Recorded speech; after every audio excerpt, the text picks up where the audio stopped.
Hi, everybody. Sorry, this is coming late. This software did not cooperate very well.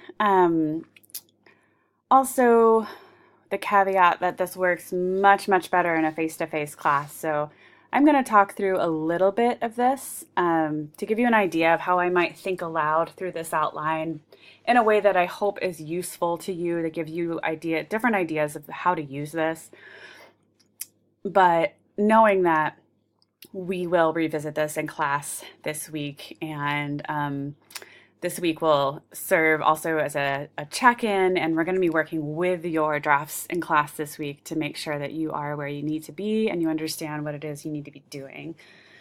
So one reason I'll ask in the revision plan, which some of you have already done, is to define these pieces, your role, like what point of view are you writing from? What part of yourself are you writing from? What invented space?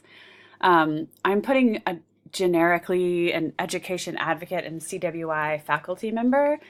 This role of faculty member at CWI may be enough.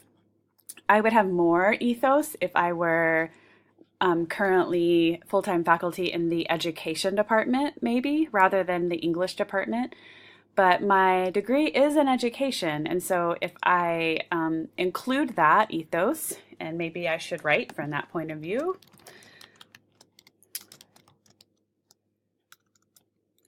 I think it's, sorry.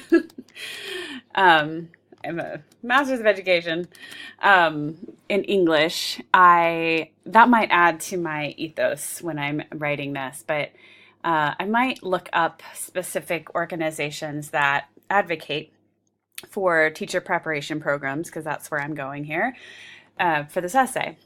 My audience, I'm pretty sure, is going to be the Idaho State Board of Education, because they are the folks that oversee K through 20, meaning kindergarten through higher education. But some of what I'm talking about would apply federally, so I'm kind of thinking that wider goal in mind as well. But my purpose is because I've noticed as a teacher and a parent and a teacher of teachers and a teacher of college students that teacher preparation programs really are where the change can take place. And to me, it feels like there's not nearly enough investment in those preparation programs at the university level. And that, I believe, is one of the core problems of, quote, failing schools, or schools that are labeled as, quote, poor, which I think are terrible labels to give to schools and blame teachers for problems that are not their problems, well, they're their problems and not problems they've caused, and proposing solutions. So my goal really is to help people in these powerful roles at our state or possibly federal level understand the importance of the programs that prepare our teachers and also the programs that continue to train our teachers once they are in the schools, so that we have better prepared teachers, that we recruit stronger teachers, that we have people who know what they're getting into, that we have more competitive programs so that we elevate teaching as a profession rather than continue to deflate and demoralize teachers like we're doing now. So as I mentioned to most of you, I skip this entirely. I mean, I think about this why should we care and why should we listen to you part, but I do not draft an introduction paragraph until I've written an essay, because I can't introduce an essay that doesn't exist yet. And I will agonize over making this beautiful, and then I'll finish my essay and I'll come back to this and I will realize, oh, never mind, this doesn't work. Because I might find research that negates what I thought was true to begin with. So I skip this, yet I keep in mind while I'm writing what might fit here. And I might come back to this as I'm writing to add notes like, oh, this anecdote, or oh, that memory, or oh, that example, or oh, that quote would be really great to open the paper with. So I always have it in the back of my mind as I'm researching, writing, drafting, revising. but I do not start. I don't try to start with an introduction paragraph. So I also try to start with what I call a working thesis. And this was going to be one of the things I was going to work with you in class this week if we had met. And a working thesis is kind of like a rough draft of a thesis. And in this problem solution argument, you will have eventually a clear claim or main thesis. And in an argument, this is also what's called the conclusion, which is kind of the opposite of the conclusion of the essay, because that's a different thing. The conclusion of an essay means simply the end. And a conclusion of the argument is the point of the argument. So that's a little confusing, but just keep those differences of that term in mind. So your thesis can simply state the problem, and then later on in the essay, you can begin to address the solutions, or your thesis can have both.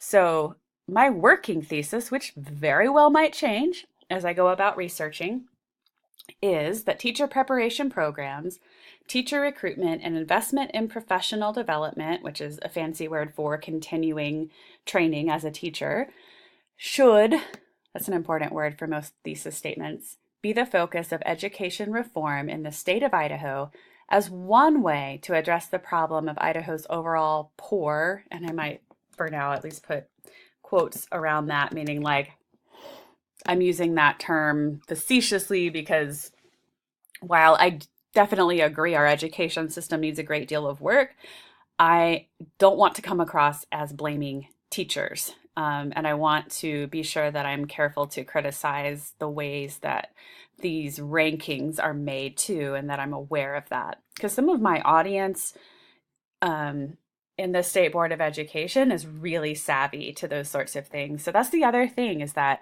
your brain kind of always has to be thinking, wait, who am I talking to? What do they care about, right?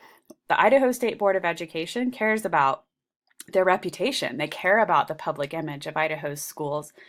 They also care about the truth of the income that they have to work with and the limitations that they have in a state that's, in the Treasure Valley, more or less urban and suburban and slightly rural, but otherwise very rural and quite spread out and very diverse in the sense of the needs of schools around the state. So I really have to be cognizant of that and aware of that, of the things they care about, so that I'm not speaking over their heads is the wrong word, but speaking around them or saying things that just don't matter to them. But as I draft, I'm keeping that in mind, but I'm not trying to let that cut off my ideas too much, because I can always delete stuff that doesn't work. So I'm going to write down everything that comes to mind. So the first thing I have to do in a problem solution paper is prove there's a problem or convince them that I'm on the same page as them. So what is the problem? So Idaho is ranked 48th, I think. I need to double check that, out of 50 states in education K-12. And I make myself notes and I tend to highlight those so that just so they stand out. And I would check on ranking criteria to validate the rankings. Like I mentioned, who's deciding that we're 48th and why do we care? And then what are the elements or causes of the problem? And in my opinion, and from my experience, one of them might be, and this is crucial, right? Because it's not the only thing. I think it's one of the most important things, but I'm one person. The quality of teacher preparation programs, such as the strength of coursework teachers take, the faculty who teach them. Note, and this is something I would highlight too to remember, my goal is in no way to diss those faculty, because I very well could be one of them. But yet, sometimes the people who are teaching these courses are not always people who want to be. So at least that was in my experience. That might be something I totally don't even want to go to. I might want to just leave that out, because I don't want anything in my paper to take away from the credibility of my argument. But a little bit of writing about a problem is sometimes venting a little bit. And so it's okay to draft this stuff and take it out later because you think through it and you're like, never mind, I don't want to say that. And then I think about support. So what evidence do I need to find that might support these elements or causes? So this is where you've got to be really careful as a researcher. So remember, I pointed out this is a working thesis and it might change based on my research. There's this thing that I may have mentioned called confirmation bias. You want to Google it?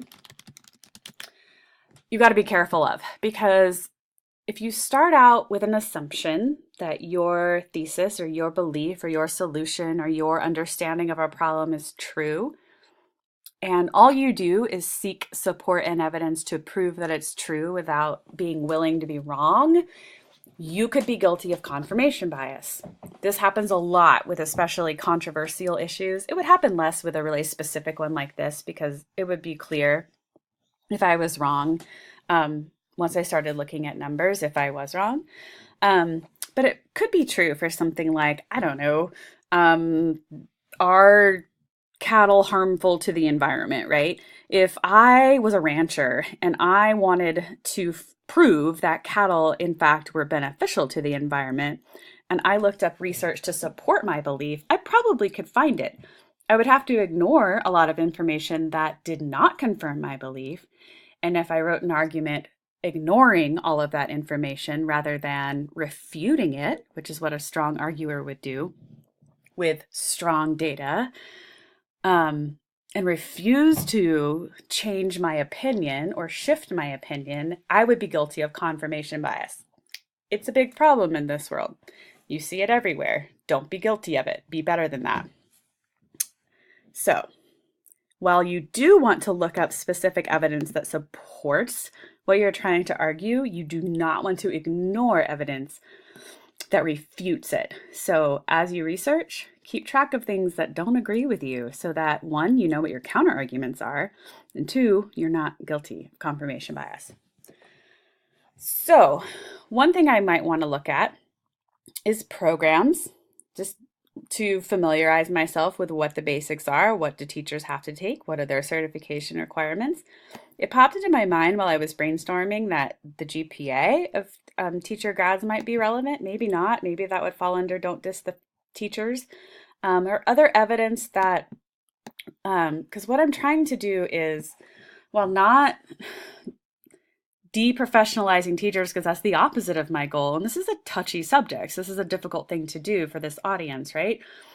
Is to prove that this needs investment, that teachers are in need of better training, and yet the teachers who are currently serving our students are not in any way at fault for the standards that are saying that Idaho is a bad place for kids to go to school. It's a fine line, and so I have to be very careful about that. I need to paint teachers as the ones whose side I'm on. Like I'm speaking, that's why, for example, speaking as a faculty member, as a fellow educator, as a teacher myself, this is what I see. And a lot of it, honestly, I didn't see until I got to the college level. I worked at the K-12 level for a while. And this is where I saw it. So another thing I might look up is see what other states do. See if other states and schools have different standards. Pay for teachers, investment in professional development. If those correlate with stronger outcomes in ways that matter, like not just test scores, but satisfaction across the board. Overall, I really need to think about what I need to do to persuade my particular audience, the State Board of Education, that this is a problem. And I'm starting to wonder if I really need much, or do they already generally agree with me? And I need to just establish where we agree and then go from there, leading them to accept my proposal. I've got to pause there, and I'm only going to go on for a couple more minutes because this is already long, but I will pick up with a second video here in just a minute.